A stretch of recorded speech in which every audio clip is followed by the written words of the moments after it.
My name is Sherry Gibson, and I am a 30-year-old licensed psychologist. I work as a psychological counselor, mainly conducting online counseling from home. My husband, Joseph Clarkson, is also 30 years old. He works for a relatively large pharmaceutical company. Joseph and I met through work and have been married for 4 years. 2 years ago, Joseph begged me to remodel his childhood home to create our own house where we could live with his mother, Debbie. Ever since losing his father 4 years ago, Debbie has been disprinted and Joseph being a mama's boy instead of living together. He started to remodeling without considering my wishes. Living with Debbie was not pleasant, but I managed to endure her mistreatment. Amidst this endurance, I discovered that Joseph had a mistress. Moreover, his mistress was pregnant. I was then abruptly presented with a divorce. After finding out about my husband's affair and the pregnancy, I decided to divorce. The first step was to leave the house. To this, I set a condition. I'll be taking everything I bought. Is that okay? Yes, take them. I don't need your used stuff. True to her words, I moved out all the furniture and appliances I had purchased. As I finished moving out, Joseph and Debbie came to see the situation. What they saw was a completely empty space, not a speck of dust inside. Joseph and Debbie turned pale. I had bought the furniture and appliances for an amount Joseph, relegated to a minor position in his company, could never afford. If he resented it, he should prepare everything with his own money. How did our marriage become so complicated in just 4 years? Let me unravel this story. Mr. Clarkson, thank you for your hard work as always.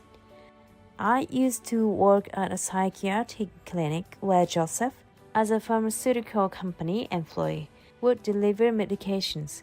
Every day I greeted him. No, it's my job. Isn't it tough to travel by car in this scorching weather? Is your air conditioning on full blast? I always asked Joseph such questions, prolonging our conversations. My old light car struggles when I use the air conditioner. I enjoyed these trivial conversations, but I heard that Joseph was going to be assigned to someone else. This meant I wouldn't see him anymore. Mr. Clarkson, how about a farewell party? I bravely asked, leading to our eventual marriage. Joseph was an employee at a major pharmaceutical company, delivering drugs to hospitals and clinics. I worked as a psychological counselor at the clinic. The increasing number of patients year by year was concerning. Death comes so suddenly. I know it's not the right time to say this, but I can't hold back. Sherry, will you marry me? What? Are you okay? This is not the right thing to say right after your father passed away. I'm not expecting a romantic proposal, but now, really? Joseph was deeply shocked by his father's death. His father, a carpenter, had died in a fall at a construction site. It was too sudden. I regret not being able to show my father his grandchild. He loved his children so much. I don't want to leave my mom with regrets, so I want to marry you, Sherry, and start our own family. Though it was a proposal born from his vulnerability, I was genuinely happy. However, this marked the beginning of enduring mistreatments from my mother-in-law, Debbie. Hi, I'm coming in. Why are the curtains closed on such a sunny day? Debbie frequently visited our rented apartment, located just a 10-minute walk from Joseph's childhood home. I understood she was lonely, but it was troublesome as she often stayed for dinner, leaving me puzzled over the menu. You said you work from home, but such home-based jobs don't even earn $1,000 a month. Instead of that, you should cook more dishes for Joseph's dinner. He comes home tired every day. Debbie always referred to Joseph as Joe, and so did his relatives and neighbors. Mother, what I do is a bit different from home-based job. Haven't you heard about an era where meetings and classes can be held online, like Zoom? There you go again, making fun of me. You're nearly 30, a proper old lady yourself. Debbie never understood my online counseling work, stubbornly refusing to acknowledge anything unfamiliar to her. She wouldn't accept or learn anything new. I deliberately work from home so I don't neglect household chores. Why don't you just have a child already? That's your role. I could do a job of just listening to people's problems. Stop acting like you're some important person. I'm home. When Joseph arrives home, Debbie runs to the entrance to greet him.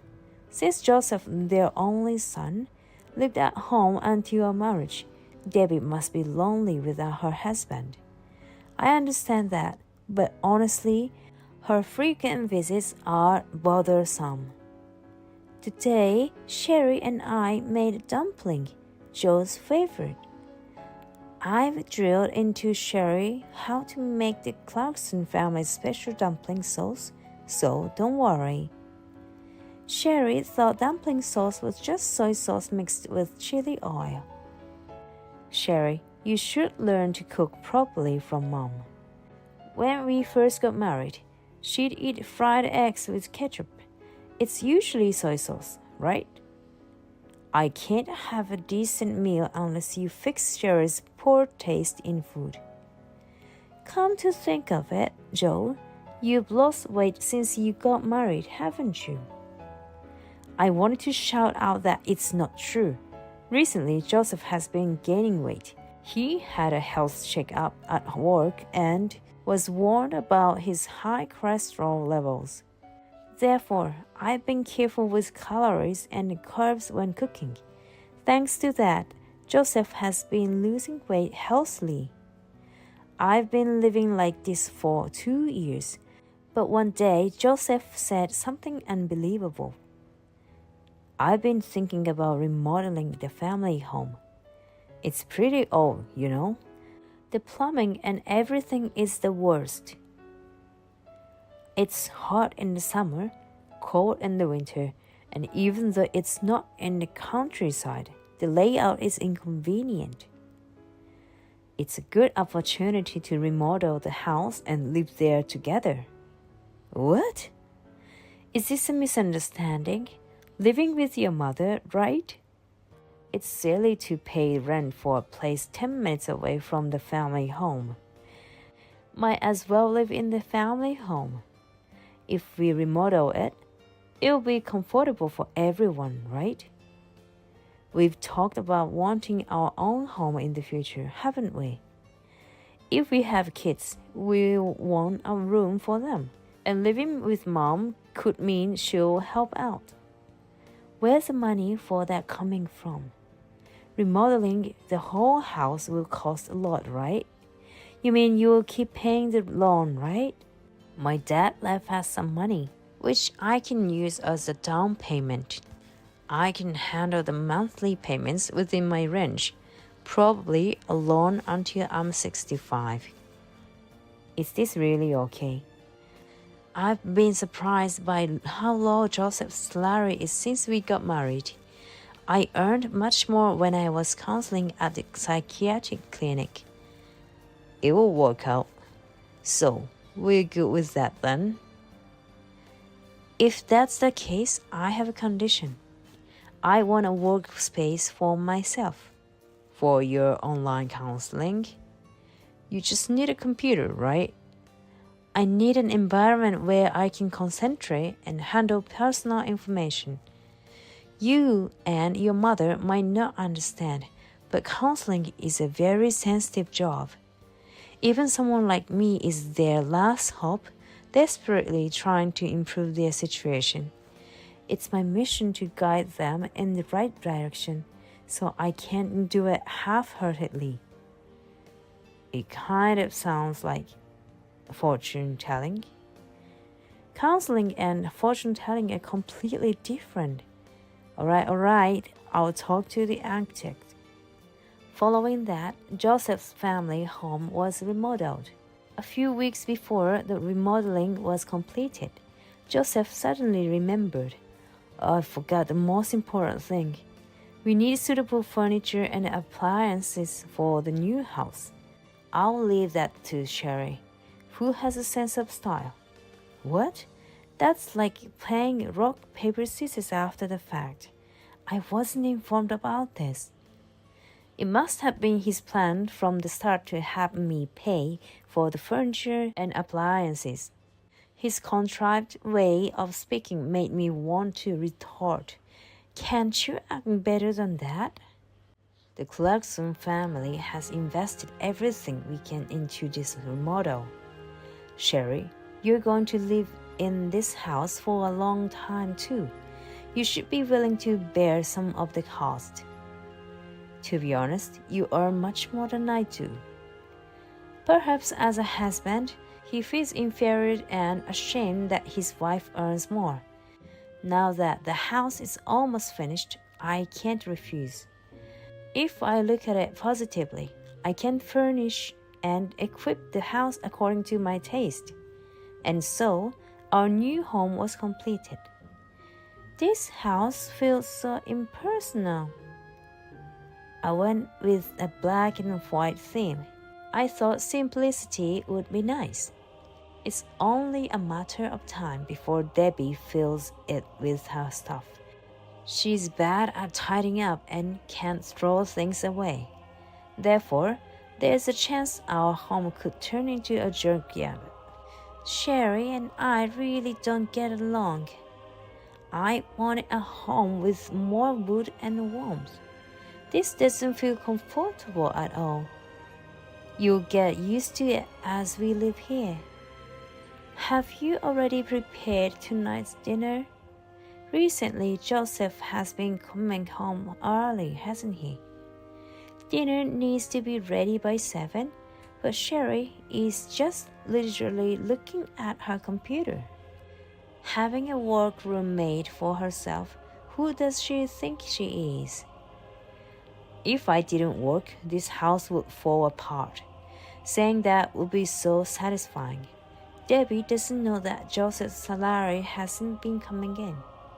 Joseph claimed it was just delayed, but I think something has happened. I'm just too afraid to ask. Hey Sherry, why don't you see a doctor? About what? It's strange that you haven't had a child after 4 years of marriage. I got a referral to a fertility treatment specialist. A friend of mine's daughter-in-law started treatment and had twins. She was so happy. So why don't you get checked out? Then, shouldn't Joseph get tested too? Infertility isn't just a woman's issue. There's also male infertility.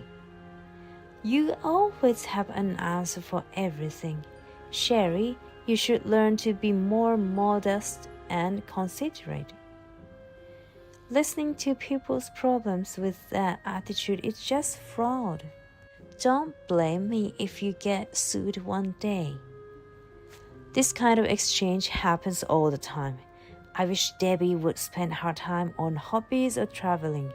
Maybe we argue because we are both at home all day with too much time on our hands. I'm thinking of giving Mom a trip as a present. Joseph said this suddenly one night after getting out of the bath. Mom is turning 60, right? She looks young, but she's been having a lot of pains here and there. She went to the hospital recently, didn't she? Yes, she went to the orthopedist because her back was hurting. She got some plasters and then wrapped herself up dramatically. Booked a restaurant in Chinatown for her birthday celebration. And buy a travel voucher worth $1,000 as a present. Why do I have to do it? She's your mother, not mine. She'll be happier if her beloved son arranged it, not her disliked daughter-in-law. Sherry, you often don't understand your role as a wife. Just because you earn a bit more, don't forget this household isn't ruled by you, but by my mother. Our arguments are always about Debbie. With Joseph being such a mama's boy, all I can do is be a bystander. While planning Debbie's birthday celebration, she came home in a good mood. She had been out for coffee at the neighbor's house for over 6 hours. Shall I make dinner today? Something good must have happened. She's so simple and easy to read. Debbie started preparing the pot and waited for Joseph to return. So, don't be surprised. Maggie is back home. Joseph arrived to find Debbie excited at the entrance. At the dinner table, she kept reporting to Joseph, leaving me to take care of the pot. Maggie is back? It's been what, 5 or 6 years since she got married? She was only 22 back then. Hasn't she returned since? Well, everyone was against Maggie's marriage. She eloped. And now she's back with her 3-year-old son, who is just adorable. Maggie's mother? Wow, I can't imagine it. So why did she come back? Did her parents forgive her? She got divorced. Coming back to her parents' house, she must have been really desperate. But Maggie was as bright and energetic as ever. She's become so beautiful. So, she's staying at her parents' for a while. I'd like to see her. I told her to come over tomorrow with her son. Maggie wants to meet Joe's wife. I honestly thought this was a hassle. In a house where I have no memories and need to get along with the neighbors, I have a mission. Maggie was a childhood friend of mine who lived nearby. Joseph explained to me in advance. The next day, Maggie really came to visit with her 3-year-old son, Kevin. Maggie stared at me intently and smiled meaningfully. Sherry, can you play with Kevin for a bit? While Debbie and Maggie left Kevin in my care and got absorbed in their chat, I found it quite challenging to entertain him. Running around the house and not satisfied with the toys they brought, he was delighted in drawing on our house windows. It's still hard to believe Maggie is a mom. The same Maggie who used to be such a crybaby. Stop it, Joel. What are you talking about from back then? Maggie and Kevin are, of course, having dinner at our house. Naturally, I'm the one who prepared it. If you ask me, I'm surprised that Joel got married. You never seemed interested in marriage, right? So you must have really fallen for your wife to get married. Well, it was also for Mom's sake. I wanted to give her some peace of mind, especially after Dad passed away and we both were feeling down. I thought getting married and maybe having kids would make the family more lively and fun. Even though Joseph doesn't talk this much with me, he never seemed to run out of things to say with Maggie. They chatted until late into the night, and I ended up watching over Kevin the whole time. From that day on, Maggie began visiting our house frequently. The trouble was her habit of leaving Kevin with me. I had my counseling work too. I'm sorry, but I have work, so I can't watch Kevin all the time. Also, please make sure Kevin doesn't enter my room when I'm working. Counseling is quite profitable, isn't it? You charge more than $100 per hour per person, right? I think that's pretty overpriced. Just counseling 5 people a day brings in $500. It's a good business, isn't it? People who graduate from college really are different. Maggie said this with a tone of sarcasm. Having just met her recently, she was being tough on me, with Debbie fully on her side. Hey Joe, can't you go to the aquarium with me on your next day off? Kevin really wants to go. Sure, I go. Kevin is quite fond of me. Joseph began spending more and more time with Maggie and Kevin. Initially, the 3 of them would go out together, but lately, he leaves Kevin with me and goes out just with Maggie. Isn't it infidelity to leave his wife behind and go on a date with his childhood friend?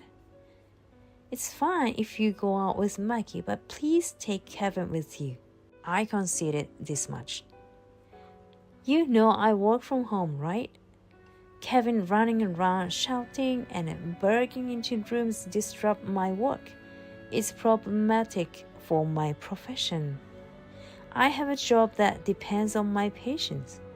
You always use your work as a shield, but if it's that troublesome, why don't you just quit? There's no need to work from home. A house isn't a place for work. If the family gets in the way, why not go out and work somewhere else? Is that okay even if I work outside? You're the one who said it, Joseph. You always wanted me to be at home, so I chose a job that balances housework and work. I haven't slacked off in household duties, and I'm managing my job well. So annoying. Maggie wouldn't fuss over such little things. She's working hard raising her child, so it's only right we help her out. Really, Sherry, you're so narrow-minded and cold. At this point, the Clarkson household was practically overtaken by Maggie. At the same time, Joseph and Maggie were rapidly getting closer. One day, I overheard a conversation between Joseph and Maggie. They were openly engaging in an affair in our house. Joe has always been my ally, a hero of justice from the past. Even as an adult, Joe is still my hero. In a sweet voice she never shows in front of me, Maggie leans on Joseph, speaking intimately. Joseph, with his extended nose, even seems unclean to me. Maggie, you've had it tough.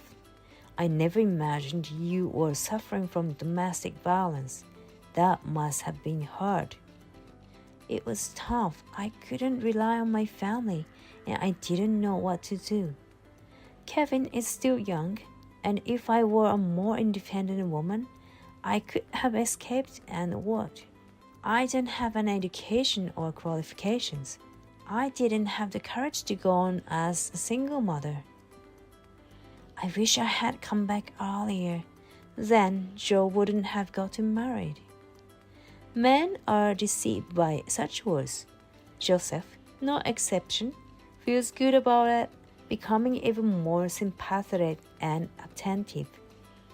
Joe was my first love. That was the moment Joseph fell in love.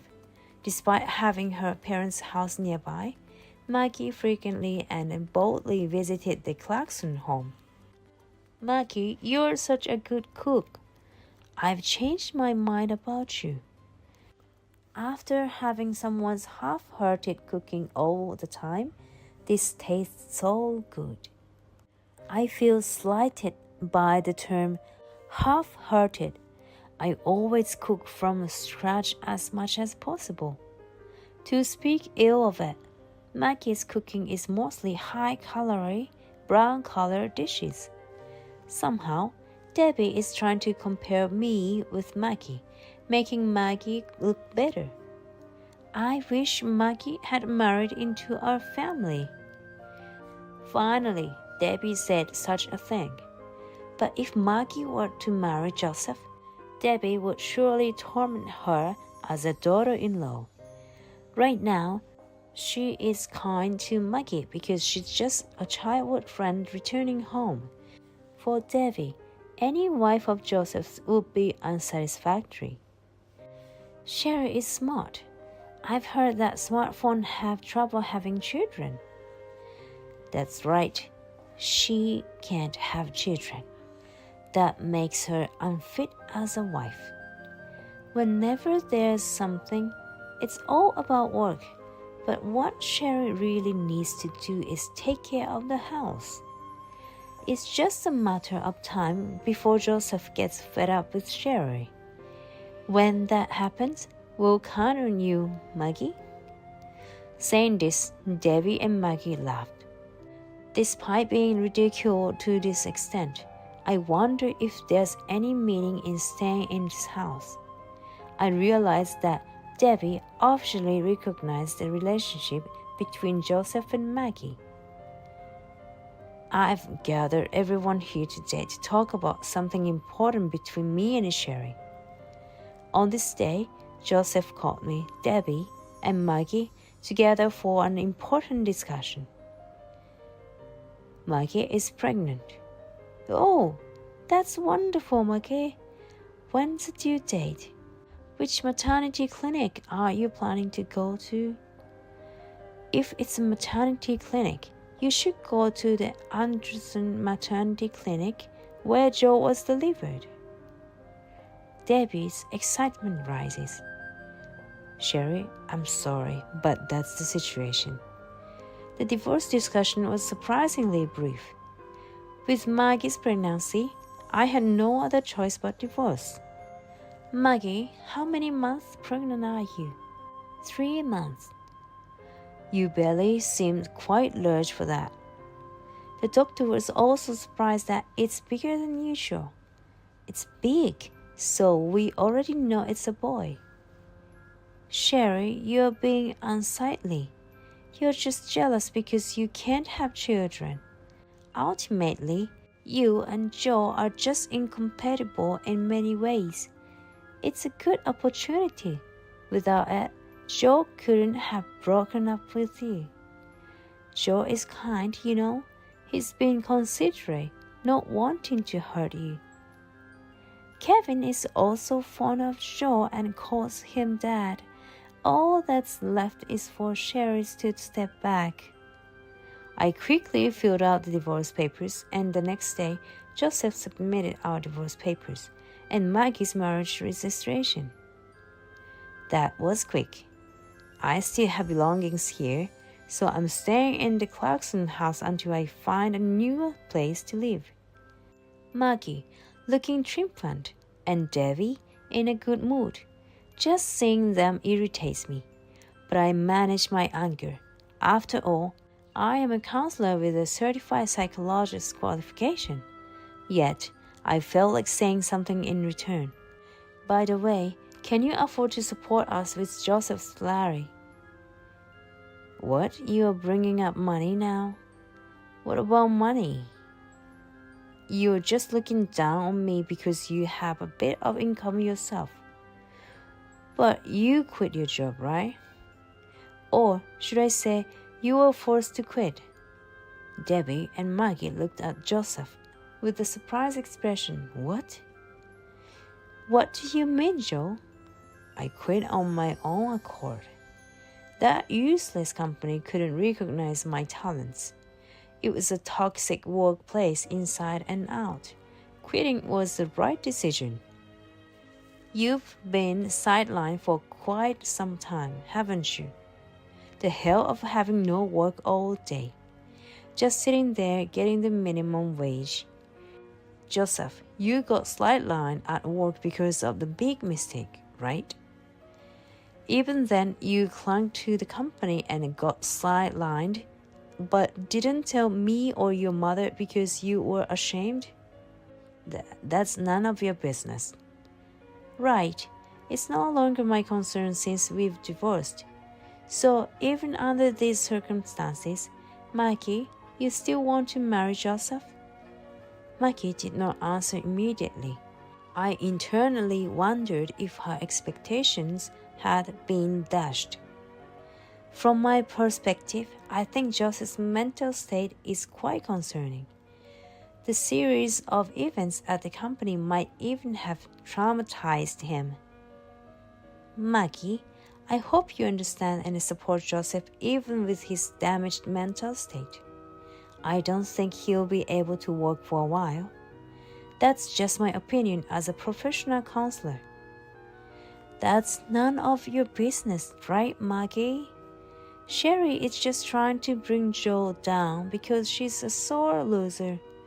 Sherry, if that's all you have to say, pack your things and leave, even if you haven't found a place yet. Yes, I'll leave. Then I'll take everything I bought with me. This led to the opening exchange. Joseph, Davy, and Maggie were at a loss, looking at the empty room. Well, managed somehow. We can't just buy new furniture and appliances. Right, Joe? Where's the money for that going to come from? Joseph got irritated with Debbie. Sherry's just being extreme, taking everything with her. That's not normal. It's her extreme nature, always either 0 or 100. That's her worst trait. Say it wherever you want. It's none of my concern anymore. Enjoy playing house. Why are you being confrontational? Are you jealous? It's jealousy, isn't it? How embarrassing at the age of 30. Jealous? Not at all. After all, the child in Maggie's belly isn't Joseph's child. What? What are you talking about? Making up lies is crazy. Then, how about doing a DNA test? That would clarify everything. Joseph and your mother, both of you have fallen right into Maggie's trap. Isn't it time you realize that? The child is Maggie's belly in her ex-husband's. Maggie realized she was pregnant after her divorce, but she didn't want to return to her abusive husband. She was thinking, I wonder if someone could be the father of this child, and that's when she reconnected with Joseph and targeted him. Joseph is simple and gullible, so he was an easy target. Joseph and Debbie's face changed. Maggie remained unshaken even after hearing this. But the timing of the pregnancy matches up. You can't lie about that. It has to be my child, right? You could just claim it was a premature birth. Men wouldn't understand that, would they? She's that prepared. You registered your marriage with Maggie the day after our divorce, right? And you even adopted Kevin as your son. This is Maggie's ultimate goal. You've been completely fooled. You fool, haha. Well, it doesn't really matter. Blood relation isn't everything. Unlike Sherry, Maggie isn't condescending and relies on me, trusting me. For a man, that's not a bad feeling. It's being the head of the family, right? You're desperately defending Maggie, but good luck with the fatherhood. It's not as easy as you think, Joseph. I withdrew from the Clarkson household after 2 years, left behind Joseph, Debbie, and Maggie temporarily renting a weekly apartment. They plan to furnish it with new appliances and furniture, but sorry, I'm embarrassed, but I can't afford the loan payments going forward. Shall we sell the house and move into a used apartment? Kevin is mischievous, and the baby in the belly is a boy, so we don't want a small house. Plus, in an apartment, the kids' footsteps and other noises might bother the neighbors downstairs. Can't we somehow get a detached house? They managed to sell the Clarkson house, but it was significantly underpriced. With that amount, they couldn't afford a house, let alone a used apartment, given their financial situation. Eventually, they moved into a cramped public housing unit. Joseph, traumatized, struggled to find a new job. Meanwhile, Maggie gave birth to the child. The small house was constantly noisy, with Kevin's running around and shouting, and the baby's cries echoing. The Clarkson household was completely overtaken by Maggie's family. As for me, I was hired as an advisor for a magazine's advice column and received positive feedback. Now, I have bought my own apartment and set up a face-to-face counseling room. Thankfully, I am in a state of continuous bookings.